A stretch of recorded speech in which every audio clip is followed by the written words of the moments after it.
Сәлем достар, сіздермен бірге мен Жанар. Осындай 3 жұмыртқадан кішкене шекер ұннан бүгін қуырш жасаймыз. Кешкі бестің шайына өте таптырмас тағам болып табылады. Алдымен 3 жұмыртқамыз осылай миксерлеп, үстіне шекер қосып, осылай оны да венчикпен миксерлейміз. Үстіне ұн қосып, қатты етіп қамыр илейміз. Ұнымызды електен өткізіп аламыз, алдын ала дәл осындай етіп, қатты етіп қамыр илейміз.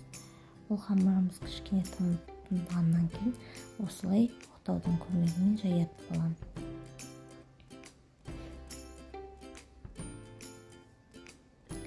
Оқтаудың көмегімен жайып аламыз. Қамырымызды барынша жұқа етіп, жегінен басып дұрыстап жаямыз.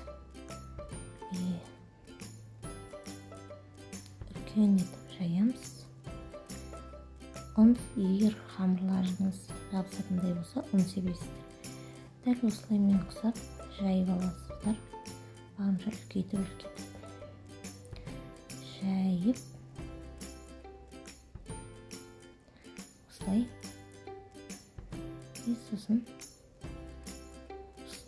мен сияқты қуырыс кесетінен, я болмаса пышақпен кессеңіздер болады. Өте дәмді тағам бұл. Тез дайындалатын.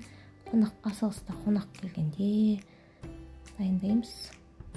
Майға қуырып аласыздар. Қызып тұрған майға осылай қуырып, қызарғанша екі жағын қуырып аласыздар. Құрамы тек 3 жұмыртқа, кішкене шекер, қалауыңыз бойынша ұн. Болды. Басқа артық затты қажет етпейді.